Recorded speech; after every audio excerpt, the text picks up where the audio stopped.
नमस्कार, मैं हूं मृत्युंजय कुमार झा।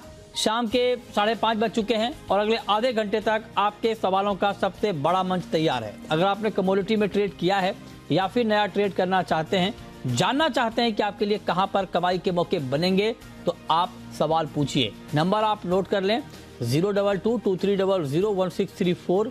इसके अलावा आप 02223001635 पर भी अपना सवाल पूछ सकते हैं।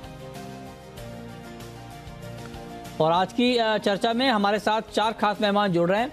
हमारे साथ हैं भाविक पटेल ट्रेडबुल्स के, अनुज गुप्ता हैं IIFL सिक्योरिटीज के, सिराज हुसैन हैं फॉर्मर एग्रीकल्चर सेक्रेटरी, और साथ ही बहादुर अली हैं चेयरमैन हैं पोल्ट्री ब्रीडर्स एसोसिएशन के। आप सभी का बहुत बहुत स्वागत है।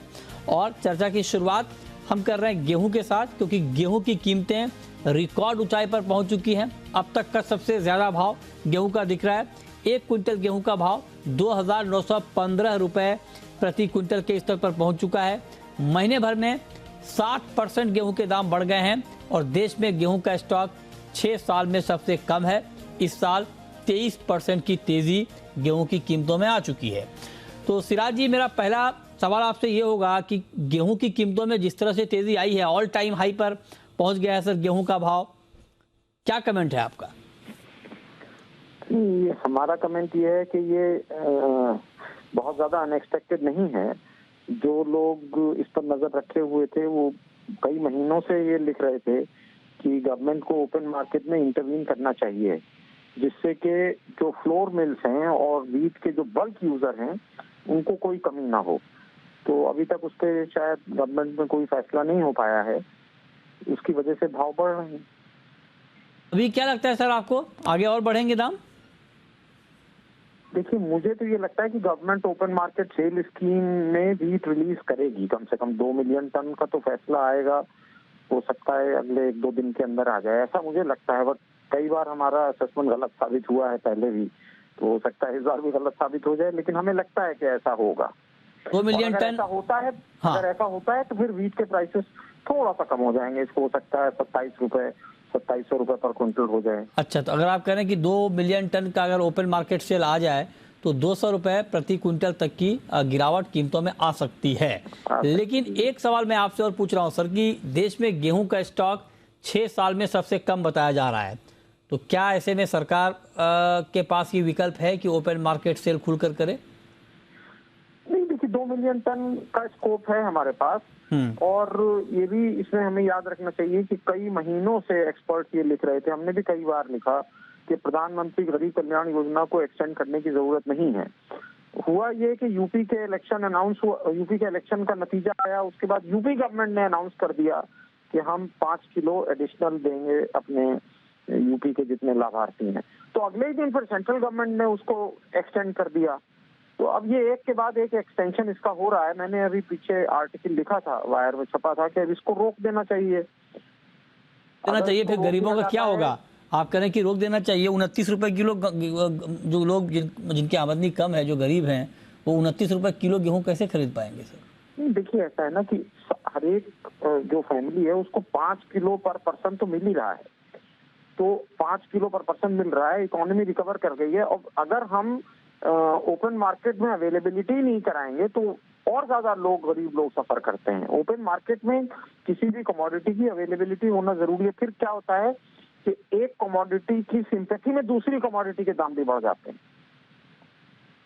ये आप कह रहे हैं, ये मतलब कह रहे हैं कि ओपन मार्केट सेल होना चाहिए, तभी दाम यहाँ पर काबू में आएंगे। बहुत शुक्रिया सिराज जी आपका हमारे साथ जुड़ने के लिए और गेहूं की कीमतों पर बात करने के लिए।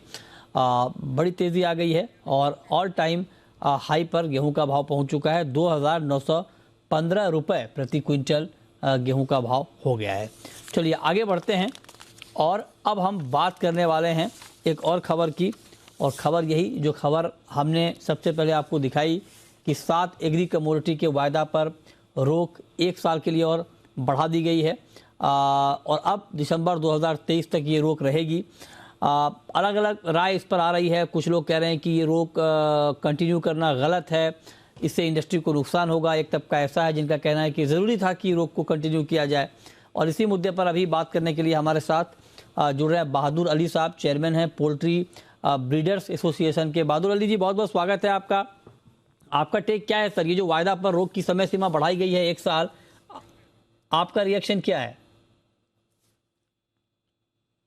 अच्छा, लगता है अभी हमारा संपर्क उनसे हुआ नहीं है, हम उनसे जुड़ रहे हैं, लेकिन आपको खबर एक बार फिर से बता दें कि 7 एग्री कमोडिटी चना, सरसों, सोयाबीन, सोया तेल, क्रूड पाम तेल, मूंग, गेहूं, धान, इन कमोडिटीज़ पर जो रोक लगाई गई थी पिछले साल, उसकी मियाद अभी दिसंबर में ख़त्म हो रही थी, लेकिन उसको 1 साल के लिए और बढ़ा दिया गया है।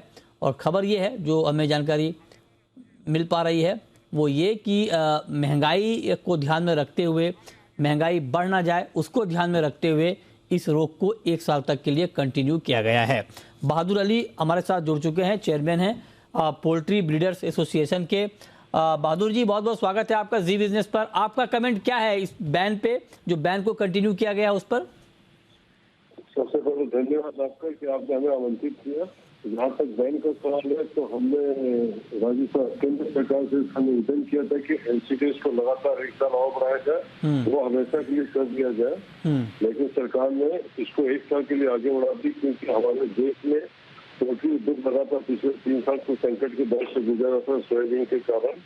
तो हम उसके भी वो भी था। दूसरी बात, हमारे सोयाबीन इंडस्ट्री की शोभा, जिसने भी हमारा समर्थन किया, सरकार को हमने निवेदन किया, सबने मिलकर सरकार ने इसको हमारी इस मांग को समझा देश के लिए। तो हम इसके लिए खास करके मोदी जी, पीयूष गोयल जी, निर्मला सीतारमण जी, सोम प्रकाश जी, और सबसे बड़ी बात हमारे पशु कल्याण केंद्रीय मंत्री पुरुषोत्तम रूपाला जी, संजय बजाज जी, इनको भी हम धन्यवाद देंगे, जिनके लगातार सहयोग से और उनको ये सोच की हमारे देश की पोल्ट्री उद्योग जो गाँव के रीढ़ का आधार है, रीढ़ का बेस है, उसको समर्थन देने के लिए उन्होंने ये एनसीडी का बैंक किया। हम हमारी पूरी पोल्ट्री इंडस्ट्री, सोफा इंडस्ट्री, हम उनका हृदय से आभार व्यक्त करते हैं और धन्यवाद देते हैं सर। लेकिन बहुत सारी इंडस्ट्री है जो बहुत निराश है, उनका कहना है कि हेजिंग का मार्केट खत्म हो गया है, हेजिंग नहीं हो पा रही है, लिहाजा जो पर्पस था कमोडिटी डेरिवेटिव मार्केट का वो सॉल्व नहीं हो पा रहा है। इस पर आप क्या कहेंगे? सर, मैं पहले भी इससे कहा था कि हेजिंग जिस मकसद से की जाती थी, मकसद आज से हट गया था, सट्टाबाजी हावी हो गई थी, अनफॉर्चुनेटली, जिससे हमारे देश के किसानों का, उद्योगपतियों का, देश के पोल्ट्री किसानों का नुकसान हो रहा था, जिसको सरकार ने गंभीरता से लिया और इसको समझा है और समझ के किसानों के फेवर में, इंडस्ट्री के फेवर में, सोफा के साल्वेंट प्लांट के फेवर में डिसीजन दिया है। नहीं सोचता कि इसमें किसी को भी कोई तकलीफ भी होगी, ठीक है, विरोध हो रहा है अपने सिस्टम में विरोध का, लेकिन सरकार ने बिल्कुल जनहित में सबके फेवर में फैसला दिया और सट्टेबाजी खत्म करके अच्छा व्यवसाय का माहौल बनाने की कोशिश की सरकार ने। सरकार हाँ, तो मतलब आप ये कह रहे हैं कि इससे सट्टेबाजी होती है, तो फिर आपके हिसाब से अभी तो बैन 1 साल के लिए कंटिन्यू किया गया है, तो क्या 1 साल के बाद हालात ठीक हो जाएंगे? देखिए, मतलब हम तो सरकार से बोल रहे हैं कि एनसीडी में मटेरियल होना ही नहीं चाहिए। सरकार ने पहले ट्राई किया, सरकार को एहसास हुआ कि जो हमारी पोल्ट्री विभाग की सोफा की डिमांड है बिल्कुल चाहिए, तो उन्होंने उसके 1 साल के लिए आगे बढ़ाया। इसका 9 परिणाम देखेगी सरकार, क्योंकि सरकार के ऊपर भी सिर्फ एक कुछ सुनने की बात नहीं होती, सरकार सब कुछ सुन के किसानों के हित में, पोल्ट्री इंडस्ट्री के हित में कार्य करती है। हमको पूरा यकीन है कि अगले साल सरकार से कंटिन्यू करेंगे। कि जो दूसरे साथी हैं, जो दूसरा एसोसिएशन है, उनका कहना है कि ये किसानों के लिए नुकसानदायक होगा, किसानों को अच्छा भाव दिलाने में वायदा बाजार की भूमिका महत्वपूर्ण होती है, किसानों को भाव की जानकारी मिलती है, तो किसानों के लिए एक प्लेटफॉर्म यहाँ पर नहीं रहेगा तो उनको नुकसान होगा, ये भी दलील दी जा रही है। इस पर आपका कमेंट क्या होगा? ये सब गलत फहमी है, इसके आड़ में लोग सरकार को गलत जानकारी दे रहे हैं। अगर आज इंसिडेंट बंद होने के बाद भी आज किसानों को 55 रुपया रेट सोयाबीन का मिल रहा है, पिछले नए क्रॉप की, जबकि गवर्नमेंट सरकारी रेट 40 रुपया है, तो अगर इंसिडेंट बंद होने से इनकी प्राइस घटती तो आज 55 रुपया कैसे होता? किसानों को इसके उत्पादन का उनके स्रोत से ज्यादा पैसा मिल रहा है, किसान खुश है और सट्टेबाजी से उनको नुकसान होता था। अगर सट्टेबाजी रहती है, अभी एनसीडी 16 से तय हो सकते 40 रुपये भी हो जाता। मैं ये कह नहीं सकता कि ऐसा होता, लेकिन ऐसा भी हो सकता था। जो आज देख लीजिए फिजिकल में काम हो रहा है, 55 रुपये 54 रुपये किसानों को प्राइस मिल रही है, बहुत अच्छी प्राइस, किसान खुश है। अगले साल देखिएगा आपका क्रॉप हमारी बढ़ेगी सोयाबीन की, किसानों में खुशी को लेकर। ओके, चलिए, बहुत शुक्रिया बहादुर अली जी आपका हमारे साथ जुड़ने के लिए और इस खबर पर अपना रिएक्शन देने के लिए। चलिए आगे बढ़ते हैं, अब बात करते हैं कि आज के बाजार में आपको करना क्या है। और आज आप देखिए कि इंट्राडे में सोने का भाव 55,000 के ऊपर चला गया मार्केट में कल भी अच्छी तेजी आई थी, आज भी मार्केट मजबूती के साथ, बेशक बहुत तेजी ना आई हो लेकिन एक मजबूत सेंटीमेंट को होल्ड कर रहा है। तो आप जरा बताइए अनुज जी कि क्या इस भाव पर, चूंकि 55,000 के आसपास गोल्ड का मार्केट घूम रहा है, क्या इस भाव पर इंट्राडे ट्रेडर को गोल्ड बाय करना चाहिए? मृत्युंजय जी गुड इवनिंग। देखिए जो ट्रेंड है गोल्ड सिल्वर का वो पॉजिटिव में है, खरीदारी की साइड ही जाना चाहिए, बट एक रेजिस्टेंस के आसपास आया 55,000 के आसपास।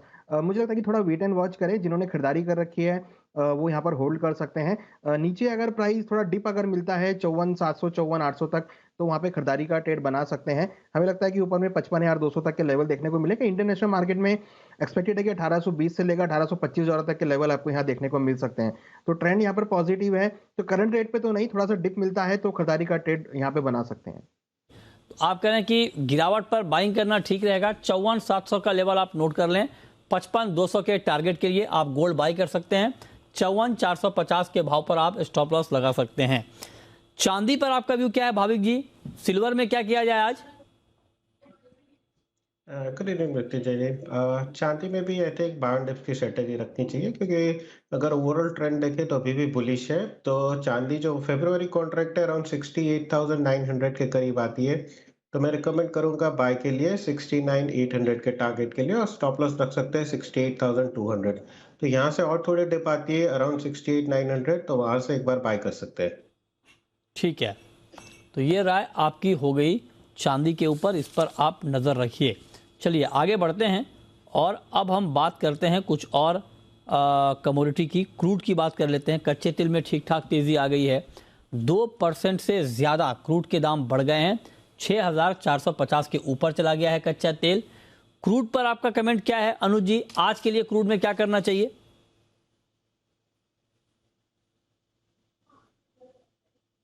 अनुज जी आपको आवाज आ रही है? लगता है उनसे हमारा संपर्क नहीं हो पा रहा है। भाविक जी आप बताएं, कच्चे तेल में क्या ट्रेड? देखिए कच्चे तेल में दिसंबर से अगर हम देखें तो एक 6430 6440 का एक रेजिस्टेंस आ रहा था, और आज ऊपर अभी देखिए इंट्राडे तो वो ब्रेक कर दिया है। तो यहाँ से लग रहा है कि और ब्रेकआउट की वजह से ऊपर एटलीस्ट 6700 इन नियर टर्म दिख सकता है।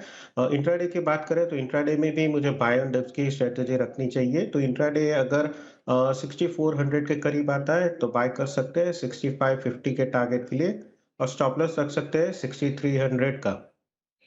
ठीक है, ओके, ये राय आपकी हो गई क्रूड पर। चलिए अब हम शुरू करते हैं सवाल और जवाब। और पहला सवाल है कपिल का। पूछिए कपिल जी।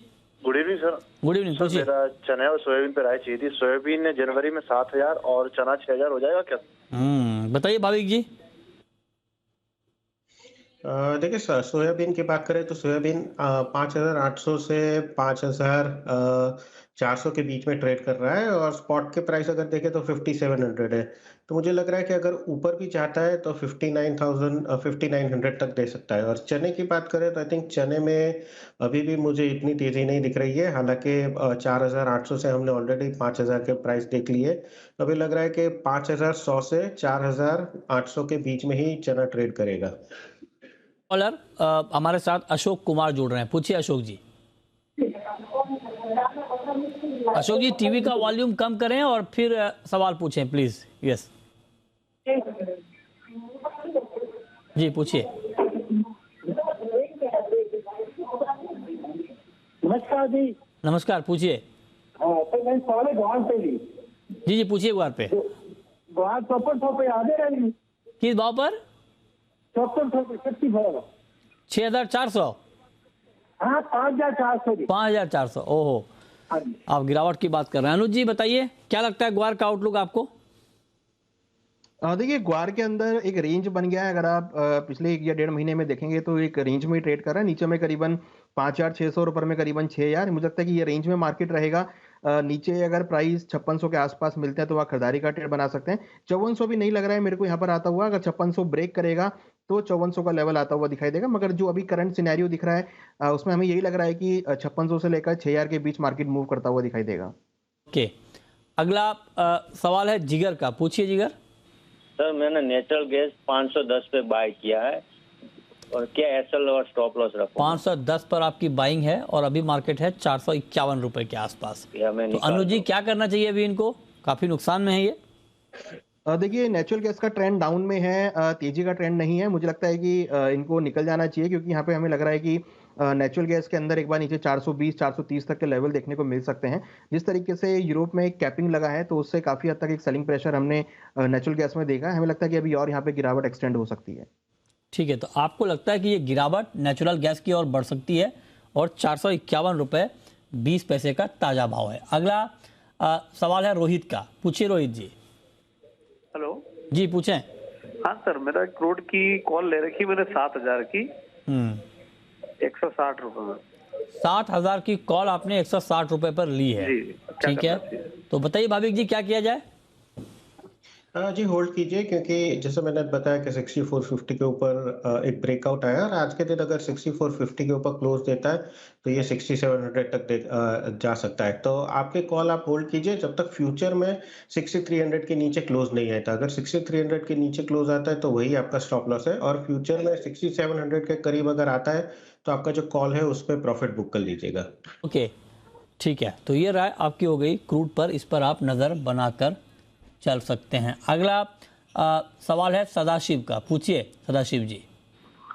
हेलो सर, ऑयल के को खली है क्या? खली क्या रहा है सर आगे? कपास खली के बारे में आप जानना चाहते हैं, बताइए अनुज जी। कॉटन सीड ऑयल के कपास खली पर क्या व्यू है आपका? देखिए कपास खली में पिछले कुछ दिनों में हमने एक अपसाइड मोमेंटम आते हुए देखा है। 2600 से लेकर प्राइस 2700 तक आते हुए दिखाई दिए हैं। इनफैक्ट 2790 का आज इसने हाई बनाया है। मुझे लगता है कि जो ट्रेंड है थोड़ा पॉजिटिव रहेगा, और एक्सपेक्टेड है कि एक बार प्राइस ऊपर 2850 2900 तक दिखा सकते हैं। तो खरीदारी का ही यहाँ पे सजेशन है। हमें लगता है कि जल्दी ही आपको 2800 से लेकर 2850 के लेवल खली में आते हुए दिखाई देंगे। ठीक है, नेक्स्ट कॉलर महावीर हैं हरियाणा से। पूछिए महावीर जी। नमस्ते सर। नमस्कार, पूछिए। सर मैंने गोल्ड सेल किया है जी 55,000 पे।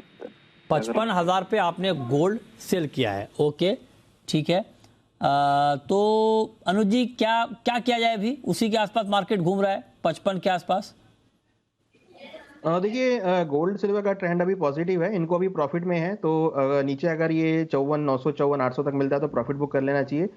मुझे लगता है कि मार्केट इसी रेंज में ट्रेड करता हुआ दिखाई देगा।